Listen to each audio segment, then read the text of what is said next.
la! Your dream vacation to Dubai starts from ₹29,999 only with GT Holidays, South India's #1 travel brand.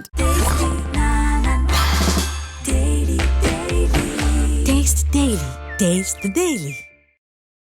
ஜாமீன் கிடைச்சதுக்கு செந்தில் பாலாஜி நன்றி சொல்ல வேண்டியது தமிழக காவல்துறைக்கு. முழுக்க தமிழக காவல்துறை பண்ண ஒரு விஷயம், தந்திரமான ஒரு விஷயம் பண்ணாங்க. 2000 விட்னஸை வந்து கேஸில் விட்னஸாக இருந்தவங்களை அப்படியே அக்யூஸ்ட் ஆக்கிட்டாங்க. ஏன்னா 2000 பேர் வச்சு கேஸ் நடத்த முடியாது. அதான் சுப்ரீம் கோர்ட்டில் ஒரு நீதிபதி ஓகா என்ன சொல்கிறாருன்னா, இதை நீங்கள் இன்னும் சார்ஜ் ஷீட்டு கொடுக்குறதே உங்களுக்கு கஷ்டம்.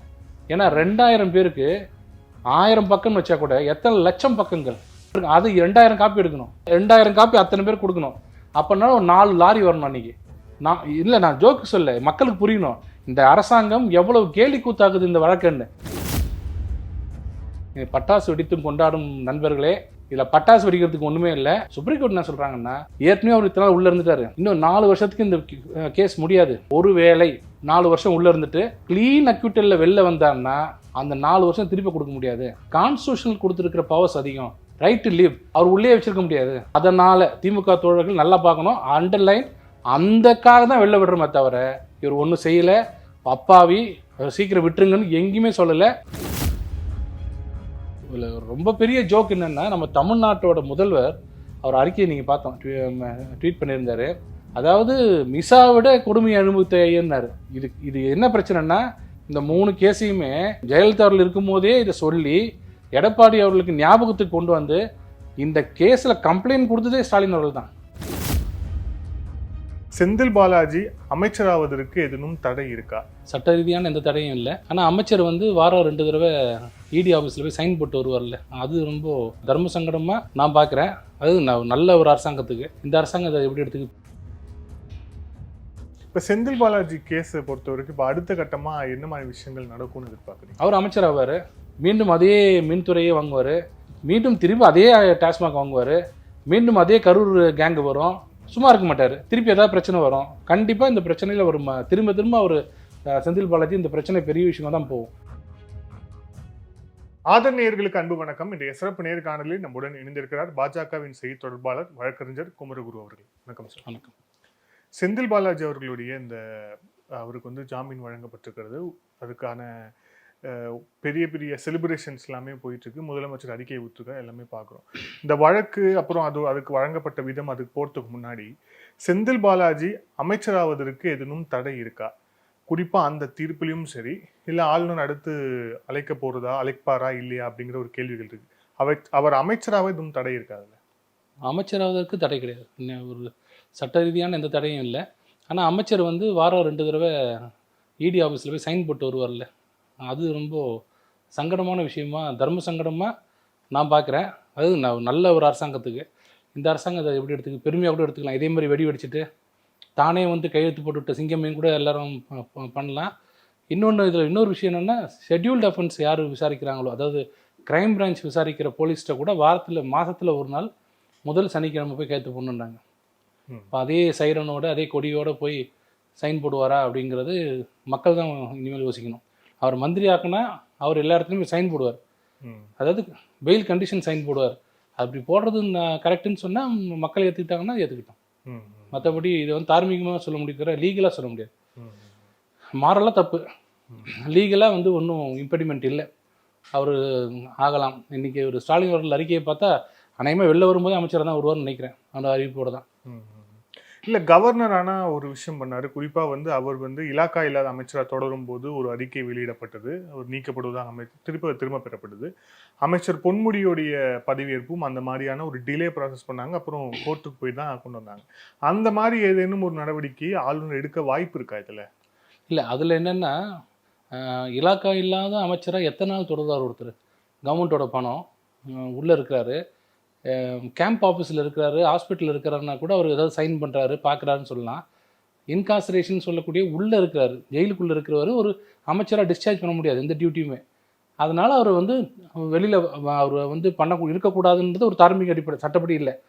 அதையும் உயர்நீதிமன்றம் தப்புன்னு சொல்லிடுச்சு. அதெல்லாம் கேட்க முடியாது, அது டிஸ்கிரிப்ஷன் ஆஃப் தி சிஎம்னு சொல்லிட்டாங்க, அது அங்கே முடிஞ்சிருச்சு. இவர் பொன்முடி கேஸில் என்ன நடந்ததுன்னா, அவர் கன்விக்ட் ஆகிட்டார், அவரோட பதவி போயிடுச்சு. சுப்ரீம் கோர்ட்டில் போயிட்டு அவர் ஸ்டே ஆஃப் கன்விக்ஷன் கேட்டார். ஸ்டே ஆஃப் சென்டென்ஸ் இல்லை, தண்டனையை நிறுத்தி வைக்க சொல்லலை, அவர் தீர்ப்பையே நிறுத்தி வைக்க சொன்னார். தீர்ப்பை நிறுத்தி வைக்கிறதுக்கு நார்மலாக லட்சத்தில் ஒன்று தான் நிறுத்தி வைப்பாங்க. அந்த லட்சத்தில் ஒன்று அவர் கேஸ் வந்துருச்சு. அதனால் அவர் என்ன சொன்னார், இதனாலே நீங்கள் குற்றமற்றவன்னு சொல்ல முடியாது, நான் பண்ண முடியாதுன்னு சொன்னதுக்குன்னா உச்சநீதிமன்றமே அதெல்லாம் இல்லை, நாங்கள் எப்போ தீர்ப்பையே தள்ளி வச்சுட்டோமோ நிறுத்தி வச்சுட்டோமோ அப்போ அவர் he continues to be an MLA. MLA இருப்போம், எம்எல்ஏ ஒருத்தர் இருக்க முடியும் போது சிஎம்மாக இருக்கலாம். ஜெயலலிதா அவர்கள் எம்எல்ஏ இருக்க முடியாதுங்கிறதுனால சிஎம்மாக இருக்க முடியாதுன்னாங்க. இவர் எம்எல்ஏ இருக்க முடியுன்றதுனால இவர் மந்திரியாக தொடரலாம் இருக்கலாம் அப்படின்னு அவர் அந்த கேஸில். பட் இன்னைக்கு ஜாமீன் கிடைச்சதுக்கு செந்தில் பாலாஜி நன்றி சொல்ல வேண்டியது தமிழக அரசுக்கு, தமிழக காவல்துறைக்கு. இன்னைக்கு எல்லாரும் பார்த்தா வழக்கறிஞர் எல்லாமே மெரிட்டோரியஸ் இதில் வந்து வெளியில் வந்துட்டார். ஒரு நியாயமான காரணம் சுப்ரீம் கோர்ட் பார்த்துருச்சு, அவர் ஒரு குற்றமற்றவர் இல்லை, அவர் வந்து தப்பே பண்ணல நல்ல அப்படிலாம் சொல்லலை. முழுக்க முழுக்க தமிழக காவல்துறை பண்ண ஒரு விஷயம், தந்திரமான ஒரு விஷயம் பண்ணாங்க. 2000 விட்னஸை வந்து கேஸில் விட்னஸாக இருந்தவங்களை அப்படியே அக்யூஸ்ட் ஆக்கிட்டாங்க. யார்கிட்டலாம் அவர் லஞ்சம் வாங்கினாரோ, டெக்னீஷியனுக்கு, கண்டக்டர், டிரைவர், கிளர்க்குக்கெல்லாம் யார்கிட்டலாம் லஞ்சம் வாங்கினாரோ அவங்களுக்கெல்லாம் வந்து லஞ்சத்தை திருப்பி கொடுத்துட்றேன் அப்படின்னு காம்ப்ரமைஸ் பண்ணி 3 சிசி நம்பர் இருக்குது. கிரைம் பிரான்ச்சில் 3 வழக்கு இருக்குது, 22, 24, 25 of 2019 3 கேஸு. அதில் 2 கேஸ் வந்து குவாஷ் பண்ணிட்டாங்க, ஏன்னா திருப்பி பணம் கொடுத்துட்டாருன்னு. ஒரே ஒரு கேஸில் மட்டும் கரப்ஷன் ஆக்ட் இருந்தது, ஊழல் தடுப்பு சட்டம் இருக்குது, அந்த தடுப்பு சட்டத்தை வந்து தடை பண்ணிட்டாங்க. என்ன ரீசன்னா, நீங்கள் தான் காம்ப்ரமைஸ் ஆக போகிறீங்களே, காம்ப்ரமைஸ் முடிச்சுட்டு வாங்க, அதையும் குவாஷ் பண்ணுறேன்னு உயர்நீதிமன்றம் சொல்லிச்சு. சுப்ரீம் கோர்ட் போகும்போது யார் போனது, அதில் பாதிக்கப்பட்ட ஒன் ஆஃப் தி விக்டிம்ஸ் என்னென்னா, எங்களை வந்து காம்ப்ரமைஸ் பண்ணார், பணம் கொடுக்குறேன்னு சொன்னாங்க, அதை நம்பி நாங்கள் வழக்கெல்லாம் வித்ட்ரா பண்ணி கோர்ட்லேயும் குவாஷ் பண்ணிட்டோம், அதுக்கப்புறம் அவங்க என்னை பார்க்கவே இல்லை, என்னை ஏமாத்துறாங்கன்னு சொல்லி என்னை தயவுசெய்து பணம் திரும்பி வாங்கி கொடுங்க ஐயான்னு சொல்லிட்டு போய் கேட்டாங்க சுப்ரீம் கோர்ட்டில். அப்போ தான் ராமசுப்ரமணியன் ஜட்ஜ் என்ன பண்ணார், எடுத்து முழுக்க இது என்ன கேஸ்ன்னு எடுக்கும்போது இது எப்படி லஞ்ச பணத்தை திருப்பி கொடுத்தா வழக்கு குவாஷ் பண்ண முடியும் அப்படின்னு பார்த்தா, ஒருத்தர் 100 கோடி கொள்ளையடிச்சிட்டாங்கன்னா, போலீஸ் பிடிச்சிட்டாங்கன்னா 100 கோடி எடுத்துங்க நீங்கள் அப்படின்னு திருப்பி கொடுத்துட்டு வந்துடலாமே அப்படின்னு, இதுனா நியாயமே இல்லைன்னு திருப்பி அனுப்பிச்சு கடுமையான ஒரு சொல்லை பயன்படுத்தி நீங்கள் திருப்பியும் அதை விசாரிக்கணும்னாங்க. அப்போ தான் இந்த 3 கேஸுமே உயிர் வந்தது. அதுக்கப்புறம் இந்த 3 கேஸ் உயிர் வந்ததுக்கப்புறம் தான் இடி உள்ளே வந்தது. இடி உள்ளே வந்து அவரோட டெபாசிட், அவரோட வங்கி கணக்கை பார்க்கும்போது 1.34 crores உள்ளே வச்சுருந்தாரு. அது எப்படின்னு கேட்டால், அது அக்ரிகல்ச்சர் இன்கம்லாம் சொன்னாங்க, மனைவி பேரில் நிறைய பணம் இருந்தது. ஸோ இதெல்லாம் எடுத்து பார்க்கும்போது கிட்டத்தட்ட 67 கோடி கிட்ட அவர் இன்வெஸ்ட் பண்ணுறது கண்டுபிடிச்சிட்டாங்க, அந்த பென் ட்ரைவ்லாம். அதெல்லாம் கண்டுபிடிச்சி அவர் விசாரிக்கும் போது அவர் முகாந்திரம் இருந்தது, அவர் அரெஸ்ட் பண்ணாங்க, போன பிப்ரவரியில் அரெஸ்ட் பண்ணாங்க, உள்ளே வச்சாங்க, எல்லாம் தெரியும். இந்த யாரெல்லாம் நீங்கள் வந்து கம்ப்ளைண்ட் கொடுத்தீங்களோ, ஒரு சட்டத்தை ஒரு இடம் இருக்குது, நீங்கள் எங்கே போனாலும் இதில் கவர்மெண்ட் ஆஃபீஸில் பார்க்கலாம், லஞ்சம் கொடுப்பதும் குற்றம், வாங்குவதும் குற்றம். அது வந்து நான் சொல்லுவேன். அப்போ நான் என்ன சொல்கிறேன், என்ன ஒருத்தர் வேலை வாங்கி தரதா ஏமாற்றிட்டாரு, என்ன போலீஸில் கம்ப்ளைண்ட் கொடுத்தா என்ன அரெஸ்ட் பண்ண மாட்டாங்க, வாங்கி கொடுத்ததை ஏமாத்தினார் பாருங்க, அவர் அரெஸ்ட் பண்ணுவாங்க. வட்டி அதிகமாக கொடுக்குறேன்னு சொல்லி என்ன ஏமாத்தினாங்கன்னா, வட்டி யார் கொடுக்குறேன்னா அவர் தான் பண்ணுவாங்க. இது வந்து ஒரு அதாவது எப்படின்னா, 2 பேரும் நிர்பந்தம் இல்லாமல், இது எதுக்காக சட்டம் கொண்டாந்தாங்க, பிரிவு கொண்டாந்தாங்கன்னா மக்களுக்கு புரியணும்னா, நீங்கள் நல்லவர், நீங்கள் ஒரு அரசு ஊழியர், நான் ஒரு கான்ட்ராக்டர், நான் வந்து உங்களை இன்டியூஸ் பண்ணுறேன், நீங்கள் கொடுக்க மாட்டீங்க எனக்கு கான்ட்ராக்ட், நான் வந்து உங்களை இன்டியூஸ் பண்ணுறேன் சார், அவருக்கு கொடுத்தா உங்களுக்கு ஒரு லாபமும் இல்லை, எனக்கு கொடுத்தா இந்தாங்க 10 லட்சம் அப்படின்னும் போது நீங்கள் அப்படியே தடுமாறு என்ன பண்ணுறீங்க, அப்படியா 10 லட்சமா, சரி நான் 10 லட்சம் வாங்கிக்கிறேன்னு உங்களை இன்டியூஸ் பண்ணி உங்களை வாங்க வைக்கும் போது நானும் குற்றவாளி ஆகிறேன், நீங்களும் குற்றவாளி ஆகிறீங்க. ஆனால் நீங்கள் தாசில்தார், நான் ஒரு ஏழை விவசாயி, நான் வந்து ஐயா பட்டா கொடுங்கன்னு கேட்குறேன், மரியாதையாக 5000 கொடுத்தா உனக்கு பட்டா கொடுப்பேன்னு சொன்னால் அந்த விவசாயி நான் பார்த்துக்கிறேன், லஞ்சம் கொடுக்க மாட்டேன், ஏன்னா ப்ரிவென்ஷன் ஆஃப் கரப்ஷன் ஆக்டில் லஞ்சம் கொடுப்பது தவறுன்னு சொல்கிறாங்கன்னு சொல்லிட்டு போவாரா? என் புள்ள படிப்புக்கு அந்த பட்டா இருந்தால் தான் லோன் கொடுப்பேன்றாங்க, அக்ரிகல்ச்சர் லோன் கொடுப்பேன்றாங்க, அந்த பட்டா வேணுயான்னு சொல்லும்போது கூட இருக்கிற என்ன பண்ணுவார், ஏதோ தொலைது போய் 5 ரூபா கொடுத்துட்டு போய் அப்படின்னு சொல்கிறது தான் நம்ம நாட்டில் லஞ்சம் கொடுக்குற அத்தனை பேரும். யாரும் சிரிச்சுக்கிட்டே கை தட்டிகிட்டே இன்னைக்கு லஞ்சம் கொடுக்க போகிறோன்னு யாரும் கொடுக்க போகிறதில்ல, எல்லாம் மன வருத்தத்தோட புழுக்கத்தோட தான் கொடுக்குறாங்க. அதுக்கு என்ன காரணம், உங்ககிட்ட அத்தாரிட்டி இருக்குது, எங்கள்கிட்ட இல்லை, அதனால கொடுக்குறோம். அந்த மாதிரி விஷயத்தில் போயிட்டு நீயும் குற்றவாளின்னு சொல்கிறது மாதிரி உலகத்திலே ஒரு மோசமான விஷயம் தமிழக காவல்துறை பண்ணது. ஏன்னா அந்த யார்கிட்டலாம் லஞ்சம் வாங்கினதா சொன்னாங்களே, விக்டிம்ஸ்ன்றாங்க பாருங்க, எங்கள் பாஷையில் விக்டிம்ஸ், அவங்கள எல்லாரையும் கூப்பிட்டு வித்ட்ரா பண்ணுறியா இல்லையான்னு கேட்டால் முடியாதுன்னாங்களே, ஏன்னா சுப்ரீம் கோர்ட் போயிடுச்சு. இப்போ அவங்களை என்ன பண்ணுறது, உங்களை வேறு வகையாக மிரட்டுறான்னு ஒரே கல்லில் 2 மாங்க, அவங்களையும் அக்யூஸ்ட் ஆகிட்டா அவங்க விலகி போய் ஐயா நான் கொடுக்கவே இல்லையா, அப்படின்னு சொல்கிறதுக்கு வாய்ப்பு இருக்குது. ஒன்று வெளியில் வந்துடலாம். இன்னொன்று 2000 பேர் நீங்கள் சேர்த்திங்கன்னா 2000 பேருக்கு சார்ஜ் ஷீட்டு, 2000 பேருக்கு விட்னஸ்ஸு, 2000 பேருக்கு வக்கீல், ஒவ்வொருத்தரும் ஆர்கியூ பண்ணணும், ஒருத்தரும் வந்து கிராஸ் எக்ஸாமினேஷன் பண்ணணும். அது முடிஞ்சதுக்கப்புறம் 313 கொஸ்டினிங்கிறது ஒவ்வொரு அக்யூஸ்டையும் பண்ணணும் கோர்ட்டு. அது முடிஞ்ச ஆர்கியூமெண்ட் வந்து 2000 பேரும் ஆர்கியூமெண்ட் பண்ணணும். இது என்ன அர்த்தம்? காலம் தாழ்த்து வர முடியாதுன்னு ஒரு விலகி ஓடிடணும்னு இவங்க ரெடி பண்ணாங்க. அதை சுப்ரீம் கோர்ட்டுக்கு மேல்கோள் காட்டி 2000 அக்யூஸ்ட் இருக்கிற இடத்துல 600 விட்னஸ் இருக்கிற இடத்துல நீங்கள் எப்படி பார்த்தாலும் இன்னும் மினிமம் 4 வருஷமாவது ஆகும் மினிமம். அப்போ ஏஎஸ் என்ன சொல்ற, அடிஷனல் சொலிசிட்டர் ஜெனரல் என்ன சொன்னாருன்னா, இல்லை இன்வெஸ்டிகேட்டிங் ஆஃபீஸர் நினைச்சா 2-3 ஒரு விட்னஸ்லாம் ட்ராப் பண்ணுறதுக்கு பவர்ஸ் உண்டுன்றார். அப்போ ஜட்ஜ் என்ன சொல்கிறார், இந்த தீர்ப்பில் அப்படியே பண்ணால் கூட 50% நீங்கள் பண்ணால் கூட 300 விட்னஸ் இருக்காங்களே, அந்த 300 விட்னஸையும் நீங்கள் கொண்டு வந்து சாட்சியம் சொல்ல வச்சு அவங்களுக்கு எல்லாருமே கிராஸ் எக்ஸாமினேஷன் கொடுத்து இப்போதைக்கு முடியாது. அதாவது பிஎம்எல்ஏ சட்டம் என்ன சொல்லுதுன்னா, ட்வின் கண்டிஷன்ஸ் சொல்லுது. ஒன்று, அதாவது பெயில் வர்றதுக்கு ஒரு கைதி என்ன சாட்டிஸ்ஃபை பண்ணும் கோர்ட்டுன்னா, he has not committed the offence, அவர் அந்த குற்றத்தை செய்யவில்லைன்னு நீதிமன்றம் நம்பணும். ஒன்று. இரண்டாவது, he will not commit it again, வெளியில் வந்தால் திரும்பவும் அது பண்ண மாட்டேன். இதான் ட்வின் கண்டிஷன். இதை சாட்டிஸ்ஃபை பண்ணாதான் வெளியில் வரணும்னு பிஎம்எல்ஏ ஆக்ட் சொல்லுது. சுப்ரீம் கோர்ட் என்ன சொல்கிறாங்கன்னா, ஏற்கனவே அவர் இத்தனை நாள் உள்ளே இருந்துட்டாரு, இன்னும் 4 வருஷத்துக்கு இந்த கேஸ் முடியாது, அதனால் அவர் உள்ளேயே வச்சுருந்தா இந்த 2 காரணத்தை சொல்லி இதை விட கான்ஸ்டியூஷனல் கொடுத்துருக்கிற பவர்ஸ் அதிகம், 21 ஈக்குவாலிட்டி, ரைட் டு லிவ், அவர் உள்ளே வச்சிருக்க முடியாது. அதனால் நல்லா அண்டர்லைன் பண்ணீங்க. அதனால் திமுக தோழர்கள் நல்லா பார்க்கணும், அண்டர்லைன். அந்தக்காக தான் வெளில விடுறோமே தவிர இவர் புனிதர், இவர் ஒன்றும் செய்யலை, அப்பாவி, சீக்கிரம் விட்டுருங்கன்னு எங்கேயுமே சொல்லலை. இது கூட காரணம் என்னென்னா, எனக்கு ஒரு சின்ன ஒரு வருத்தம்னா, சுப்ரீம் கோர்ட் கண்டிச்சிருக்கணும்னு நான் இன்றைக்கி எதிர்பார்த்தேன். 2000 பேர் எப்படி நீங்கள் அதை சேர்த்தீங்க, அதனால தான் நாங்கள் வெளில விடுறோம். நீங்கள் மட்டும் சேர்க்காமல் இருந்தீங்கன்னா மொத்தம் 20 அக்யூஸ்ட் தான் இருப்பாங்க, 4 அக்யூஸ்ட் இருப்பாங்க, ஒரு 60 விட்னஸ் இருப்பாங்க, 6 மாதத்தில் முடிச்சிருவாங்க. நீங்கள் காலம் தாழ்த்தணுன்றதுக்காக 2000 விட்னஸை இது அக்யூஸ்டை போட்டிங்க, இது கண்டிக்கத்தக்கது அப்படின்னு ஒரு வார்த்தை சொல்லுவாங்க, எதிர்பார்த்தா சொல்லலை. பட் இருந்தாலும் இந்த ஹைகோர்ட்டும் சொல்லலை, எங்கே வந்தாலும் அது சொல்ல வேண்டிய வாய்ப்பு இருக்குது. இன்னொன்று, அவர் சார்ஜ் ஷீட்டு கொடுத்துறாங்க, சார்ஜஸ் ஃப்ரேம் பண்ணவே இல்லைன்னு சொல்கிறார் இடியில். இப்போ சமீபத்தில் பார்த்துருப்பீங்க, சார்ஜஸ் ஃப்ரேம் பண்ணுன்னு சொல்லும்போது ஹாஸ்பிட்டலில் படுத்துக்கிட்டார் வயிற்று வலின்னு. இந்த கேஸில் நடக்காத அட்டுழிங்கெல்லாம் இல்லைங்க, எல்லாம் பண்ணிட்டாங்க, எல்லாம் பண்ணி டிலே பண்ணி இந்த கொண்டு விட்டாங்க. இப்போ என்ன சொல்கிறாங்க, டிலேவே காரணமாச்சு வெளில விட்டுறாங்க. கேட்டால் வந்து நம்ம சிசோதியா கேஸில் வந்து இப்படி நம்ம முடிவு பண்ணாங்கன்னு. அதுவும் கரெக்ட் தான். அதை நான் இப்போவும் சொல்கிறேன், எந்த ஒரு கைதியுமே அன்லிமிட்டடாக அப்படியே நீங்கள் உள்ளே வச்சுருக்க முடியாது. ஏன்னா நாளைக்கு வெளியில் வந்துட்டா, சப்போஸ் நாளைக்கு அவர் எப்படி வெளில வரோட தெரியல, அந்த வார்த்தையும் ஜட்ஜ்மெண்ட்டில் பயன்படுத்தியிருக்காங்க. ரொம்ப கிளியர் அக்யூட்டல்னு போட்டிருக்காங்க, க்ளீன் அக்யூட்டல்னு போட்டிருக்காங்க, வார்த்தை சேர்த்துருக்காங்க. ஏன் இந்த வார்த்தை சொல்கிறாங்க, ஏன் க்ளீன் அக்யூட்டல் அப்படின்னு ஏன் சொல்கிறோன்னா, ஒருவேளை ஒரு மனிதன் 4 வருஷம் உள்ளே இருந்துட்டு க்ளீன் அக்யூட்டலில் வெளில வந்தான்னா அந்த 4 வருஷம் திருப்பி கொடுக்க முடியாது சொல்லிட்டு, நாங்கள் ஏன் க்ளீன் அக்யூட்டல்னு கொடுக்குறோன்னா, சாட்சியை மிரட்டியோ இல்லைனா தடயங்களை அழிச்சோ ஒருத்தர் வெளில வர்றதில்லை, டெக்னிக்கல் கிரவுண்டில் வெளில வர்றதில்லை, க்ளீனாகவே ஒருத்தர் வெளியில் வர்றாரு, எந்த தப்பும் செய்யாமல் ஒருத்தர் வர்றாருன்னா 4 வருஷம் போனது தானே. Bail is a rule, jail is an ஆப்ஷன்றது வந்து எல்லாத்துக்கும் பொருந்தும், பிஎம்எல்ஏக்கு மட்டும் அது பொருந்தாதுன்றதை நாங்கள் நஜீப் கேஸ்லையும் ப்ரூவ் சொல்லிட்டோம், சிசோடியா கேஸ்லையும் சொல்லிட்டோம். அதே எக்ஸ்டென்ஷன் தான் இவருக்கு வருது.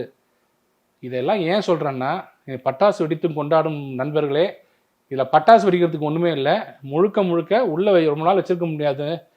நாங்கள் பார்த்தீங்கன்னா நாங்கள் டெய்லி இந்த பெயில் போடுவோம்.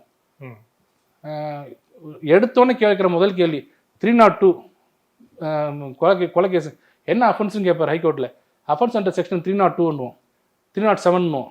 அடுத்த கேள்வி, அவர் குத்துனாரா வெட்டினாரா கேட்க மாட்டாங்க, ஹவு லாங் இஸ் இன்சைட் அப்படின்வாங்க. 60 டேஸ் முன்னாடி 60 டேஸ்னால் இன்னொரு 15 நாள் இருக்கட்டும் சொல்லிட்டு அடுத்த 75 நாள் வரும்போது பிபி 75 நாள் உள்ளே இருந்துட்டார், பரவாயில்ல விடுங்க. என்னென்னா 75 டேஸ் உள்ளே இருந்துட்டாரு, நீங்கள் இன்வெஸ்டிகேஷன் முடிச்சிட்டீங்க, இனிமேல் அவர் எதுக்கு உள்ளே வச்சுட்டு சும்மா சாப்பாடு போடுறீங்க, அப்படி தான் வெளியில் அனுப்புகிறாங்களே தவிர அந்த ஜட்ஜ் வந்து அவர் நேற்று நைட் ஒரு புனிதர் ஆகிட்டாருங்க இன்னுமா உள்ளே வச்சுருக்கீங்கன்னு சொல்கிறது இல்லை. அவர் ஏன் இன்னும் உள்ள வச்சுருக்கீங்க, 65 நாளாக உள்ள வச்சுருக்கீங்க, நாள் கணக்குன்னா அஃபென்ஸ் வராது, நாள் இத்தனை நாளாக உள்ள வச்சுருக்கீங்களே அமுச்சு விடுங்க வெளியில், அப்படி அமுச்சு விட்டு தான் இது. இதுல இப்போ 3 கேஸ் சொன்னீங்க. அந்த கேஸ் வந்து 2015, 2018, 2020 3 கேஸ். இதுல அந்த 2000 அக்யூஸ்ட வந்து சேர்த்த அந்த இன்சிடென்ட் வந்து எப்ப நடந்தது, எந்த அரசு? இப்போ நம்ம அவர் ஜெயிலுக்கு போனதுக்கு அப்புறம் இந்த டிஎம்கே கவர்மெண்ட் இப்போ நான் சொல்றது 6 மாசத்துக்கு முன்னாடி சார்ஜ் ஷீட்ல ஃபைல் பண்ண போகும்போது இல்ல நாங்க இன்னும் 2000 பேர் ஏன் கொடுக்க மாட்டீங்கன்னு கேட்டாங்க. ஜட்ஜி கேட்டாங்க, ஏன் இன்னும் ஒரு சார்ஜ் ஷீட் கொடுக்க மாட்டீங்க, இன்னும் காப்பி ஏன் கொடுக்க மாட்டீங்கன்னு கேட்டதுக்கு, இல்லைங்க சார்ஜ் ஷீட் ஏன் ஃபைல் பண்ண மாட்டீங்கன்னா 2000 அக்யூஸ்ட் சேர்த்துருக்குங்க அப்படிங்கிற. ஏன்னு கேட்டால் அவங்க எல்லாருமே லஞ்சம் கொடுத்தவங்க அப்படின்னு சொன்ன உடனே 2000 பேர் சேர்த்துட்டீங்களான்னு சிரிச்சு தான் கேட்டாங்க எல்லாருமே. 2000 பேர் சேர்த்துட்டீங்களா அப்படின்னு. 2000 பேரை சேர்த்து இப்போ என்ன பண்ணணும், 2000 பேரும் ஹைகோர்ட்டுக்கு போய் என்னை டிஸ்சார்ஜ் பண்ணுங்க, என்னை வந்து விடுவீங்க அந்த கேஸ்லேருந்து, நான் விக்டிம்னு சொல்லி அவங்களெல்லாம் வெளியில் அனுப்பிச்சு தான் கேஸ் நடக்கும். ஏன்னா 2000 பேர் வச்சு கேஸ் நடத்த முடியாது, 2000 அக்யூஸ் வச்சு கேஸ் நடத்தவே முடியாது. ஸோ அதுக்கு ஒரு தீர்வு வரும். அது வரைக்கும் அவர் உள்ளே இருக்க வேணான்னு வெளியில் அனுப்பிச்சிட்டாரு. இன்னொன்று கண்டிஷனில் பார்த்தீங்கன்னா அவர் ஒவ்வொரு திங்களும் வெள்ளியும் DD deputy director of enforcement director சென்னைக்கு அவர் போய் ரிப்போர்ட் பண்ணணும், அப்பியர் ஆகணும். எவ்ரி மந்த் சாட்டர்டே, ஒவ்வொரு மாதமும் சனிக்கிழமை ஸ்கெட்யூல்டு அஃபென்ஸ் யார் விசாரிக்கிறாங்க, கிரைம் பிரான்ச் முன்னாடி போய் சைன் பண்ணணும் ஒவ்வொரு மாதமும். இந்த கண்டிஷனை சொல்லிட்டு இந்த விட்னஸ் யாரையுமே அவர் பார்க்கக்கூடாது, மிரட்டக்கூடாது. இன்னொன்று, எங்கேயாவது கேஸ் நடத்துறதுக்கு வேணுன்ட்டே தள்ளி போடுற மாதிரி பெட்டிஷனை போட்டு தள்ளி போடுற மாதிரி இருந்தால் அதுவே ஒரு கிரவுண்ட் ஆகும் பெயில் ரிஜெக்ட் பண்ணுறதுக்கு. இதெல்லாம் ஏன் சொல்கிறேன்னா, அந்த மாதிரி சொல்ல வேண்டிய அவசியம் இல்லைல்ல. அவர் தப்பே பண்ணல விட்டுருங்கண்ணா, ஓன் பாண்டில் வெளில வரேன்னு சொல்லலாம்ல. இந்த கண்டிஷன்லாம் போட்டு பாஸ்போர்ட்டை பிடிங்கி வச்சுருக்காங்க, அவர் எங்கேயும் போகக்கூடாதுங்க. இல்லை, ஜஸ்டிஸ் ராமசுப்ரமணியம் அந்த கேஸில் அவர் திருப்பி வந்து அந்த கேஸை வந்து எடுத்து திருப்பி அதை பண்ணும்போதே அவர் ஒரு டைம் ஃப்ரேம் வந்து ஃபிக்ஸ் பண்ணார் இல்லையா? அந்த டைம் ஃப்ரேமை தாண்டி வந்து இது போனதுக்கான முக்கியமான காரணம் இந்த 2000 அக்யூஸ்டை சேர்த்தது தான். அவர் டைம் ஃப்ரேம் அதுக்கு போடல. டைம் ஃப்ரேம் கொடுத்து அதுக்குள்ளே நீங்கள் திருப்பியும் அது நீங்கள் குவாஷ் பண்ணதை ரிவைவ் பண்ணுங்க. அந்த கேஸை வந்து நீங்கள் குவாஷ் பண்ணீங்களே சிசியை, அதை ரிவைவ் பண்ணி திருப்பி சிசிஐ எடுங்கன்னு சொன்னார். அதை எடுத்துட்டாங்க. அதை எடுத்துட்டு 3 கேஸும் லைவ் ஆகிட்டு இனிமேல் இன்வெஸ்டிகேஷன் நடக்குது. அது எந்த கோர்ட்டுமே இந்த டைமுக்குள்ளே முடிக்கணும்னு சொல்ல முடியாது. அதெல்லாம் கரெக்டாக இருக்குது. ஆனால் அவங்க மூளை எங்கே கரெக்டாக போய் யூஸ் பண்ணாங்கன்னா 2000 பேர் சேர்த்தாங்க பாருங்க, அதனால டிலே ஆகும்னு சுப்ரீம் கோர்ட் நம்பிட்டாங்க. ஒரு 2000 பேர்னா உண்மை தானே வருமே அப்படின்னு நம்பிட்டாங்க. பட் அது அது அது வந்து கண்டிப்பாக இப்படியே கேஸ் நடத்த முடியாது. இதில் ரொம்ப பெரிய ஜோக் என்னென்னா, நம்ம தமிழ்நாட்டோட முதல்வர் அவர் அறிக்கையை நீங்கள் பார்த்தோம், ட்வீட் பண்ணியிருந்தாரு. அது எப்படி என்னால் எனக்கு ஜீரணிச்சிக்க முடியல, அது எப்படி எழுதினாருன்னு. அதாவது மிசாவிட கொடுமையை அனுபவித்த ஐயன்னாரு. இது என்ன பிரச்சனைனா, இந்த கேஸில் கம்ப்ளைண்ட் கொடுத்ததே ஸ்டாலின் அவர்கள் தான். இந்த 3 கேஸையுமே அவர் வந்து எடப்பாடி அவர்கள் பீரியடில் ஜெயலலிதா அவர்கள் இருக்கும்போதே இதை சொல்லி எடப்பாடி அவர்களுக்கு ஞாபகத்துக்கு கொண்டு வந்து, அவர் எடப்பாடியை நீங்கள் பார்த்துருப்பாரு நினைக்கிற வீடியோவை, இந்த வீடியோ இவ்வளோ அழகாக இருக்கு, ஏன் அவர் ஒன்றும் அரெஸ்ட் பண்ணல அப்படின்னு அவர் அரெஸ்ட் பண்ணியிருப்பாங்கன்னு நினைக்கிறேன் அந்த கேஸில். அப்படிப்பட்ட ஒரு கேஸில் உன்னை உள்ளே வச்சுருக்காங்களே, உன் தியாகத்துக்கு என்ன மதிப்புன்னா, அப்போ அவர் தன்னைத்தானே சொல்லிக்கிறாரா நான் பண்ணது தப்புன்னு? இல்லை மிசாலை இவர் இப்படி தான் உள்ளே போனாரா? மிசால் நான் எல்லாரும் சொல்கிற திமுக காரன் நம்பிக்கிட்டு இருக்கிறது வந்து மிசாலை கொடுமைக்காக உள்ளே போனார்னு, ஊழலுக்காக உள்ளே போனாரா? ஊழல் வழக்குக்காக. அதை விட மோசமானது தம்பி அப்படிங்கிறாருன்னா இது என்ன சொல்கிறது? இவருக்கு என்ன தெரிஞ்சு எழுதினாரா தெரியாமல் எழுதினாரா எனக்கு ஒன்றும் புரியல. எப்படி அந்த வார்த்தை வரும்? தியாகம் செஞ்சார் அவர், தியாகம் செஞ்சா போயிட்டு வந்தார். சரி, இப்போ உயர்நீதிமன்றம் தான் ஒரே இடம் உனக்கு நீதி கிடைக்கிறதுக்குன்னு சொல்கிறார் இடியோட கொடுங்கோலான விஷயத்துக்கு. நேற்று அதே supreme court Savukku Shankar release ஆனது போது நாளைக்கு போடுறோம் என்னன்னு சொல்லுங்கன்னாரு. முதல் நாளே இவங்க அட்வைசரி போர்டை வச்சு குவாஷ் பண்ணி எடுத்துகிட்டு போய் ஆல்ரெடி குவாஷ்டுன்ட்டாங்க. ஹெச்சிபி வந்து ஏற்கனவே குவாஷ் ஆகிடுச்சிங்கன்னு. நல்ல வேலை குவாஷ் பண்ணீங்க அப்படின்னாரு சுப்ரீம் கோர்ட். இப்படியே நல்ல வேலை குவாஷ் பண்ணீங்க அப்படின்னா என்ன அர்த்தம் அதுக்கு? அதே சுப்ரீம் கோர்ட் தானே, அதையும் சொல்லணும்ல. நாங்கள் ஒரு நாள் குட்டு போடுவோம் தம்பி, அடுத்த நாள் வந்து இந்த மாதிரி ஒரு நல்ல கேஸும் வரும், நாளை குட்டு போடுவோம், நாளைக்கு நாள் அப்படி சொல்லணும்ல. எல்லாமே உச்சநீதிமன்றம் தான் அவர் கொடுத்துட்ருக்கான் எல்லாத்தையுமே. உச்சநீதிமன்றம் நேற்று குட்டுச்சு, அது என்னாச்சு? ஏன் அவர் மேலே இருக்கிற அத்தனை கேஸுமே ஓவர் நைட் அப்படியே ஸ்டே பண்ணது என்னோட அனுபவத்தில் நான் எந்த கேஸையும் பார்க்கல, எந்த கேஸையும் நான் பார்த்ததில்ல. அவர் மேலே என்னென்ன கேஸ் இருக்கோ அத்தனையுமே ஸ்டேடுன்னாங்க பாருங்க. அவங்க எந்த க்ரைம் நம்பர் கூட பார்க்கல. பிளாங்கெட் ஆர்டர்னுவாங்க எங்கள் பாஷையில், பிளாங்கெட் ஆர்டர்னவங்க அப்படியே போட்டு க்ளோஸ் பண்ணாங்க. அது என்ன அர்த்தம்? மேலே மேலே நீங்கள் பொய் வழக்கு போடுறீங்க. அப்போ ஒரு குட்டு தானே அது. அன்னைக்கு ஒரு குட்டு, நேற்று ஒரு குட்டு. இந்த குட்டெல்லாம் அவருக்கு தெரிய மாட்டேங்குது. இன்றைக்கி இப்போ நான் முடிச்சுட்டு வரும்போது ஆர்எஸ்எஸ் கேஸு, ரூட் மார்ச் கேஸுக்கு இப்போ இன்றைக்கும் ரிஜெக்ட் பண்ணிட்டாங்க நிறைய இடத்துல. இன்றைக்கும் நீதி அரசு ஜெயச்சந்திரன் அவர்கள் இன்னும் கேள்வி கேட்டார். இது என்ன உங்களுக்கு இதே வேலையாக போச்சா? போன வருஷம் ரிஜெக்ட் பண்ணீங்க, நான் வந்து அனுமதி கொடுத்தேன்.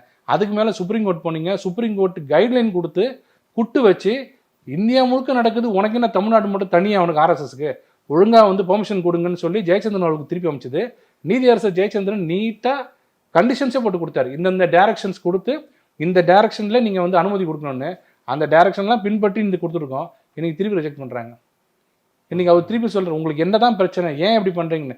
இந்த அரசாங்கம் நீதித்துறையை பற்றி கவலையே இல்லை. குட்டு வாங்குறது சகஜமாக போச்சு. அதை வெளில சொல்கிறதுக்கு எந்த ஊடகமும் தயாராக இல்லை. வேற எங்கேயாவது வெஸ்ட் பெங்காலில் காஷ்மீரில் நடந்தால் விவாதிக்கிறோம். இங்கே ஹைகோர்ட்டில் இங்கே நடக்கிற விஷயத்தை யாரும் விவாதிக்கிறது இல்லை. அதனால தான் இந்த கவர்மெண்ட் வந்து கொஸ்டினே பண்ண முடியாத அளவுக்கு போயிட்டுருக்கு. இப்போ செந்தில் பாலாஜி கேஸை பொறுத்த வரைக்கும் இப்போ அடுத்த கட்டமாக என்ன மாதிரி விஷயங்கள் நடக்கும்னு எதிர்பார்க்குறீங்க? அவர் அமைச்சர் ஆவார், மீண்டும் அதே மின்துறையே வாங்குவார், மீண்டும் திரும்ப அதே டாஸ்மாக் வாங்குவார், மீண்டும் அதே கரூர் கேங்கு வரும். அதாவது என்னென்னா ஸ்டாலின் அவர்கள் என்ன பண்ணணும்னா, இந்த சுப்ரீம் கோர்ட் ஜட்ஜ்மெண்ட் எல்லாம் அவர் படிக்க மாட்டார், அவர் கூட இருக்கிறவங்க யாராவது படித்து சொன்னாங்க வச்சிங்களேன், இந்த மாதிரிலாம் சொல்லியிருக்காங்க, இதில் எங்கேயுமே அவர் தப்பு பண்ணுறேன்னு சொல்லலை, அவர் ஒய்ஃப் மேலே இருக்க பணமோ அவர்கிட்ட இருக்க பணமெல்லாம் அவரது இல்லைன்னு சொல்லலை, பிரைமா ஃபேசி கேஸ் இருந்தால் கூட இப்போ நம்மளால் உள்ளே போக முடியாதுன்னு தான் சொல்லியிருக்காங்க. சரியில்லை, இவருக்கு பெரிய லெவலில் எதுவும் கொடுக்காதீங்க, இவர் எம்எல்ஏவே தொடரட்டும் அப்படின்னு சுயமாக சிந்திக்கக்கூடிய தலைவர்கள் யாராவது அங்கே இருந்தாங்கன்னா அவங்க சொல்லலாம். அவங்க எல்லாரும் உதயநிதி ஸ்டாலினையும் இன்பநிதி ஸ்டாலினையும் அடுத்த முதல்வர் ஆக்கிறதுல இருந்தாங்க வச்சிங்களேன், இது சொல்ல முடியாது. அப்போ என்ன ஆகுன்னா திருப்பி ஒரு மின்துறை அமைச்சர் ஆவார், சும்மா இருக்க மாட்டார், திருப்பி ஏதாவது பிரச்சனை வரும். கண்டிப்பாக இந்த பிரச்சனையில் ஒரு திரும்ப திரும்ப அவர் செந்தில் பாலாஜி இந்த பிரச்சனை பெரிய விஷயமா தான் போகும். இதுல உச்சநீதிமன்றத்தை தீர்வை படிக்கும் போதே இப்ப நீங்க சொல்றீங்க அந்த இவ்வளவு நாள் அவர் உள்ள இருந்தாரு அப்படிங்கிற ஒரு ரீசன் தான் மெயினான ரீசன் அப்படின்னு சொல்றீங்க. ஆனா வந்து நிறைய கேள்விகளுக்கு விடை தெரியாம இருக்கு. குறிப்பா வந்து நீங்களே சொன்ன மாதிரி அவருடைய அக்கௌண்ட்ல இருந்த பணம் 1.34 கோடி ரூபாய் பணமாகட்டும், அவங்களுடைய மனைவி மேகலா அக்கௌண்ட்ல 20 லட்சம் ரூபாய் பணமாகட்டும், அதுக்கப்புறம் வந்து A2 இருக்கக்கூடிய அவருடைய தம்பி அசோக், அவர் இப்போ வரைக்கும் என்ன ஆனாரு எங்க இருக்காருன்னு தெரியாதாகட்டும், இந்த மாதிரி இவ்வளவு அடுக்கடுக்கான கேள்விகள் இருக்கு அப்படிங்கிற போது இது எதையுமே உச்சநீதிமன்றம் கருத்துல எடுத்துக்கல. என்ன ப்ராப்ளம்னா இது இல்லைங்க, இந்த ப்ரெடிகேட் அஃபென்ஸ்ன்னு சொல்லக்கூடிய விஷயம் இருக்குல்ல, அடிப்படை கேஸு நான் சொல்லியிருக்கேன் பல தடவை, உங்கள் மேலே ஒரு கேஸோ என் மேலே ஒரு கேஸோ போட்டால் 420 போட்டாங்கன்னா அதன் அடிப்படையில் தான் ஈடி உள்ளே வர முடியும். என்ன சொல்லிட்டாங்கன்னா பல தீர்ப்பில் சுப்ரீம் கோர்ட் என்னன்னா, இந்த அடிப்படையாக இருக்க கேஸ் இருக்குல்ல, அது அக்யூட்டல் ஆகிட்டாலோ இல்லை அதில் இருக்கிற அந்த அக்யூஸ்ட் வந்து டிஸ்சார்ஜ் ஆகிட்டாலோ ஆட்டோமேட்டிக்காக இது போயிடும்னு சொல்கிறாங்க. இது அடுத்த லெவலுக்கு எப்படி கொண்டு போயிட்டாங்கன்னா, நீங்கள் ஒவ்வொரு முறையும் இவங்க ஸ்பீடுக்கு போகணும்னு சொல்கிறாங்க. இந்த ப்ரெடிகேட் அஃபென்ஸ் ஷெட்யூல்ட் அஃபென்ஸ் இருக்க இது நடத்துகிற நீதிமன்றத்தில் ஒரு பேச்சுக்கு வந்து இந்த நீதிமன்றம் வந்து இங்கே முதன்மை நீதிமன்றம் வச்சுக்கோங்க, இது நடத்துறது எம்பிஎம்எல்ஏ கேஸ், இப்போ ரெண்டும் ஒன்றாக்கிடுவாங்க வேறு விஷயம். இப்போ நடக்க போகிறது இப்போ இடி கேஸ் எம்பிஎம்எல்ஏக்கு நடக்குது வச்சுக்கோங்க பேச்சுக்கு, இது வந்து செஷன்ஸ் கோர்ட்டில் நடக்குது. செஷன்ஸ் கோர்ட்டில் ஒவ்வொரு முறையும் என்ன டெவலப் ஆகுதோ அதை பேஸ் பண்ணி தான் இது டெவலப் ஆகும். இவங்க ரெண்டாவது விட்னஸ் விசாரிக்கும் போதே இவங்க நேராக எல்லா விட்னஸையும் விசாரித்து ஜட்ஜ்மெண்ட் கொடுக்க முடியாது. அதான் சுப்ரீம் கோர்ட் சொல்கிறது என்னென்னா, நீங்கள் விசாரிக்கலாம் ஆனால் ஜட்ஜ்மெண்ட் நீங்கள் கொடுக்க முடியாது. ஸ்டாண்ட் அலோன் அஃபென்ஸ் இது கிடையாது, இதை சார்ந்து தான் இடி இருக்குது. ஸோ இதில் நீங்கள் கன்விக்ஷன் ஆனால் தான் நீங்கள் பார்த்துக்கிட்டே இருக்கணும். அங்கே கன்விக்ஷன் ஆச்சுன்னா தான் இங்கே நீங்கள் அடுத்ததுக்கு இங்கே ஆர்கியூ பண்ணி கன்விக்ஷன் வாங்கி கொடுக்க முடியும். இங்கே போயிடுச்சுன்னா இங்கே கண்டிப்பாக இதுவும் போயிடும்.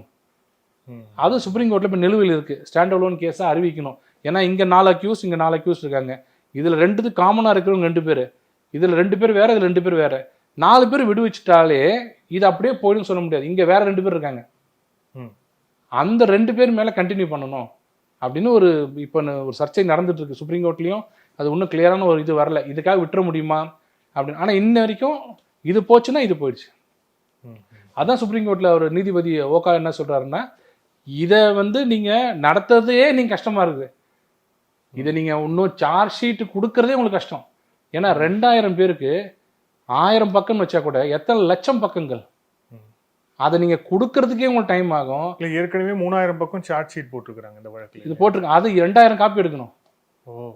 2000 காப்பி அத்தனை பேர் கொடுக்கணும். அப்படின்னா ஒரு 4 லாரி வரணும் அன்னைக்கு. நான் ஜோக்கு சொல்ல, மக்களுக்கு புரியணும் இந்த அரசாங்கம் எவ்வளவு கேலி கூத்தாக்குது இந்த வழக்குன்னு. 2000 அக்யூஸ்ட்டை போடுறதுக்கு என்ன காரணம்னு சொல்கிறேன்னா இதுதான். 4 லாரி வரும், 4 லாரிலையும் சார்ஜ் ஷீட் வரும். அது மேலே போடணும் 1A1 A2 A1091 A1992 அப்படின்னு போட்டு ஒவ்வொருத்தரும் புக்கு கொடுத்து அவங்க வீட்டுக்கு போகும்போது ஆட்டோ எடுத்துகிட்டு போகணும். அதில் ஏன்னா அவ்வளோ இருக்கும், 3000 பக்கம். இதுல சில பேர் டிரான்ஸ்லேஷன் வர கேட்பாங்க இல்லையா? அதெல்லாம் முடிச்சுட்டு சில பேர் என்ன பண்ணாங்க, ஐயா எனக்கு தெரியாதையா மாற்றி கொடுங்கன்னுவாங்க.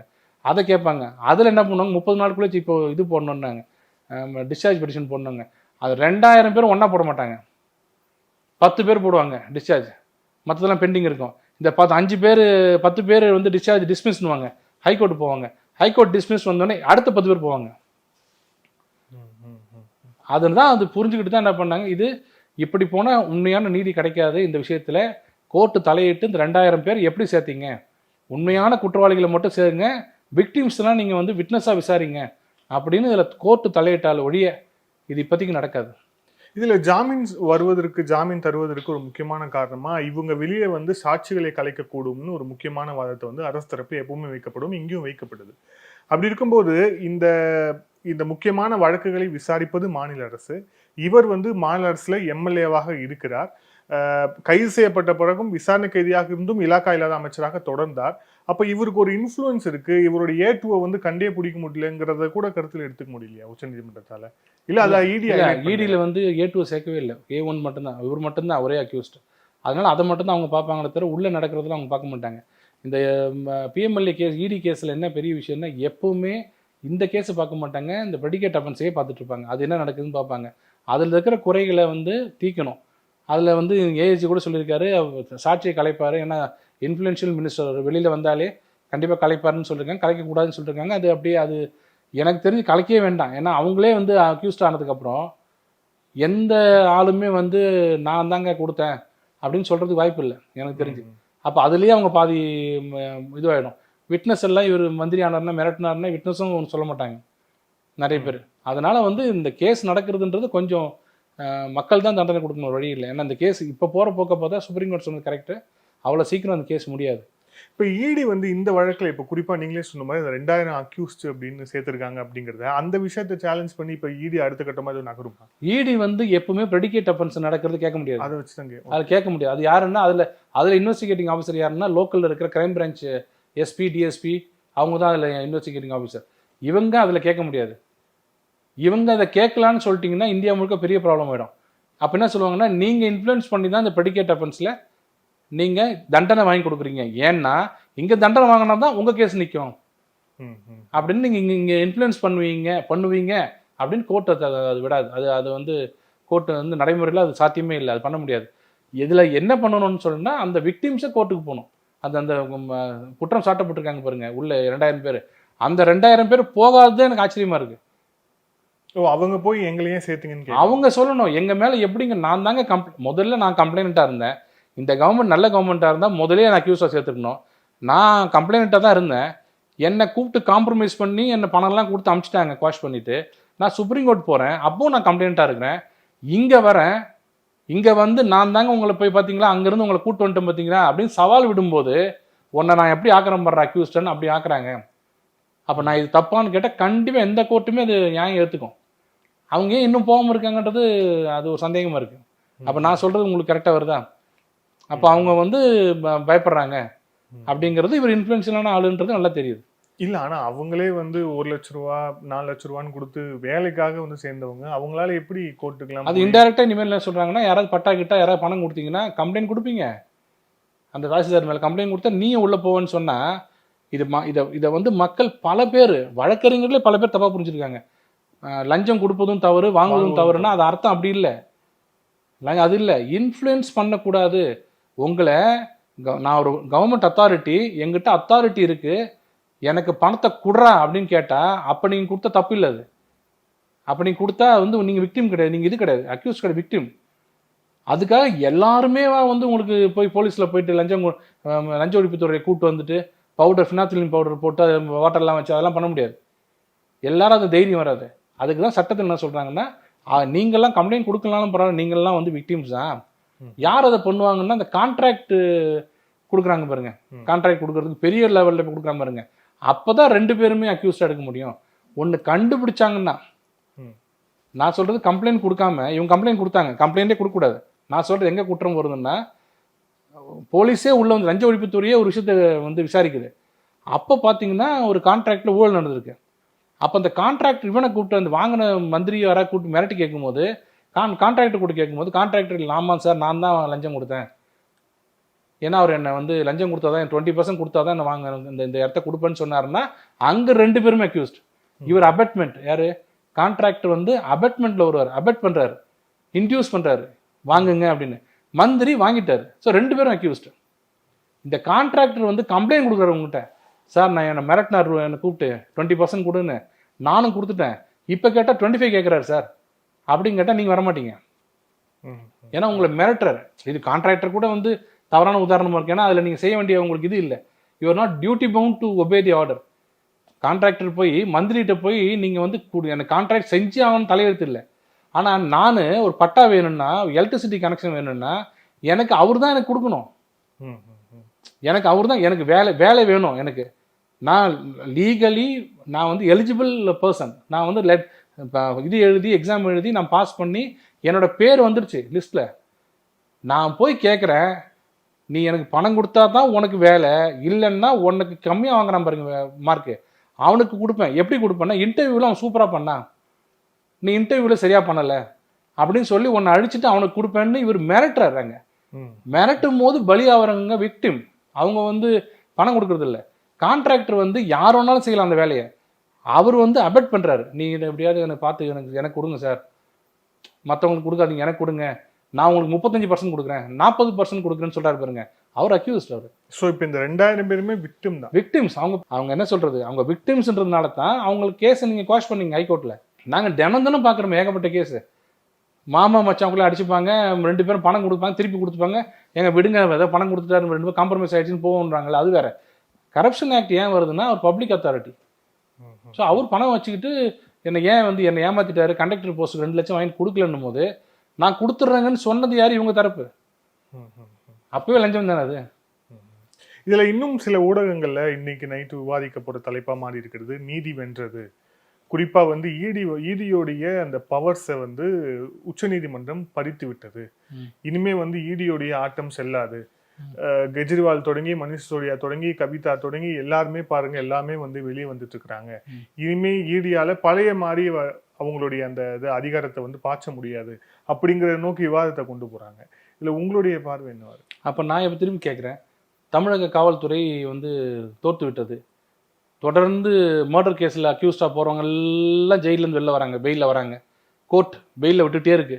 தமிழக அரசு தோற்று விட்டது, காவல்துறை தோற்று விட்டது அப்படி சொல்ல முடியுமா? தோற்று விட்டுறது. அது ஒரு நாளைக்கு 100 கொலை நடக்குது, அத்தனையும் அக்யூஸ்ட் அரெஸ்ட் பண்ணுறாங்க, அவங்க பெயிலில் வராங்கல்ல. அப்போ போலீஸ்காரங்க பண்ண தப்பா? நான் ஒன்று சொல்கிறேன், நேற்று கூட 2-3 ரவுடிங் வெளில வந்தாங்க. போலீஸ் ஆட்டம் இனிமேல் அடங்கும், இனிமேல் ஜாக்கிரதை, வந்துட்டார் பார்த்தீங்களா எங்காலும் வெளிலன்னு சொல்ல முடியுமா? அவங்க என்ன சொல்கிறாங்கன்னா, இவர் பண்ண அஃபென்ஸுக்கு நாங்கள் அரெஸ்ட் பண்ணி உள்ளே வச்சுட்டோம், கோர்ட்டு சொல்லுது இல்லை இத்தனை நாள் உள்ளே இருந்தது போதும் ஆனால் வெளியில் அனுப்புன்னு அனுப்புகிறாங்க.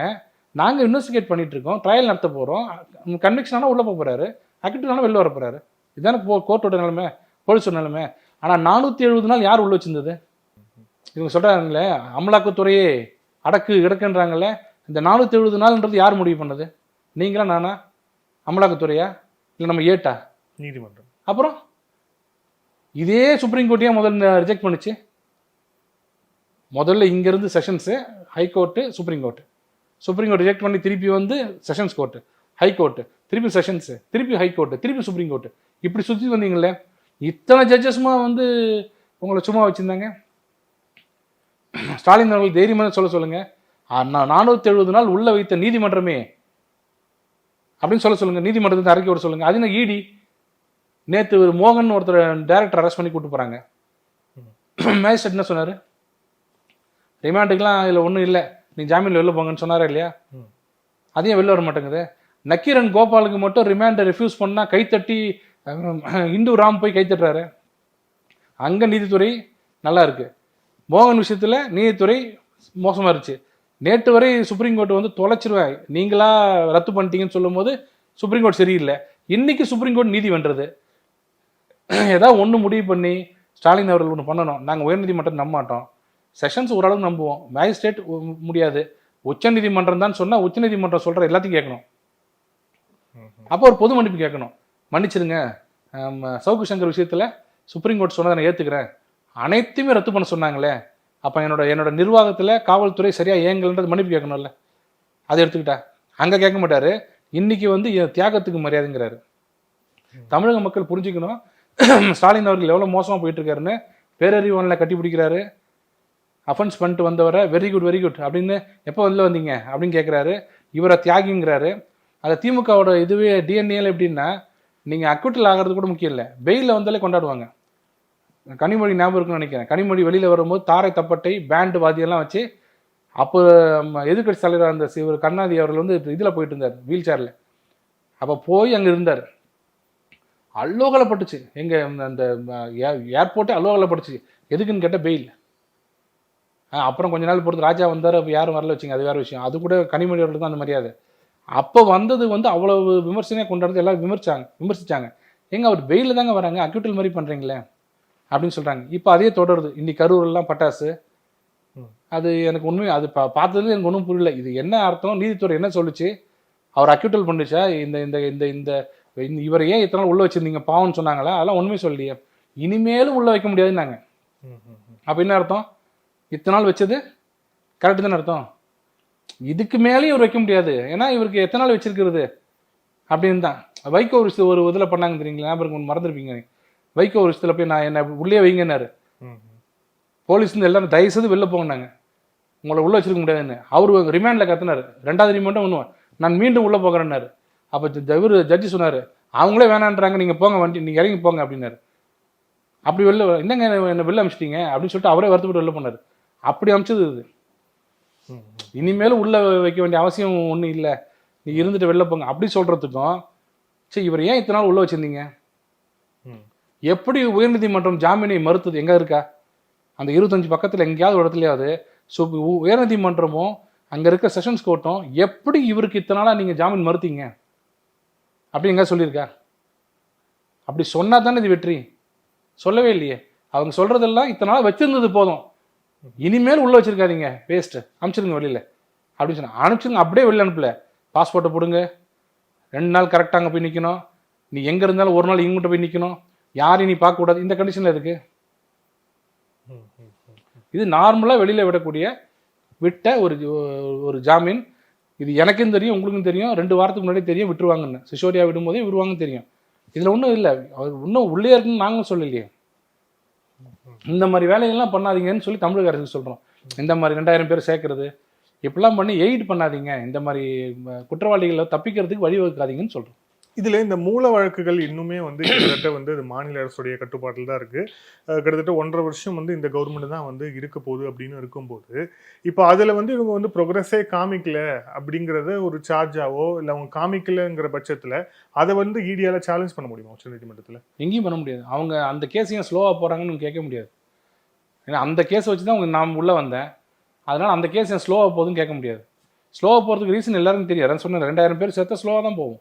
இது முழுக்க தமிழக அரசு காவல்துறை பண்ணுற விஷயம்தான். அது யாரும் கேள்வி கேட்க முடியாதுன்ற தைரியத்தினால தான் இன்னைக்கு இந்த மாதிரி பண்ணிட்டு இருக்காங்க. இது இன்னும் அவங்க சொன்ன மாதிரி 2000 பேரை வச்சு தான் நடக்கும்னு சொன்னால் என்னோட எக்ஸ்பீரியன்ஸுக்கு 4-5 வருஷம் மினிமம் ஆகும் நடத்துறதுக்கு. இந்த நேர்காணல் இறுதியான கேள்வி. ஸோ வந்து அவர் அமைச்சராக எந்த தடையும் இல்லை அப்படிங்கிற போது, ஒரு எம்எல்ஏவாகவும் தொடர்கிறார் அப்படிங்கிற போது, அப்போ வந்து அவர் விடுதலை அப்படிங்கிற ரேஞ்சுக்கு ஒரு போயிட்டாரா? விடுதலை இல்லை, விடுதலை எங்கே வரும்? இது கேஸ் நடக்கும்போது பிணையில் வெளில வந்திருக்காரு. He is an accused. அவருடைய ஆதரவாளர்களையும் அப்படிதான் கொண்டாடுறாங்க. அதுதான், அதனால தான் அவங்க ஆதரவாளர் இருக்க முடியும். அது எல்லாரும் இருக்க முடியாது. கொஞ்சம் சிந்திச்சாங்கன்னா ஆதரவாளர் இருக்க முடியாது. இல்லை, he is an accused. Senthil Balaji is an accused அப்படின்னு சொல்லலாம். ராகுல் Gandhi is an accused. Sonia Gandhi is an accused. ஏன்னா அவங்க பேர்லாம் பெண்டிங் இருக்கு, கேஸ் பெண்டிங் இருந்தால் அவங்க அக்யூஸ்ட் தான். அதில் எந்த அவங்க குற்றவாளின்னு சொல்ல மாட்டேன், இதன் அக்யூஸ்ட், குற்றம் சாட்டப்பட்டவர், இன்றைய வரைக்கும் குற்றம் சாட்டப்பட்டவர். நன்றி சார். பல்வேறு கேள்வி thank you sir. Thank you so much.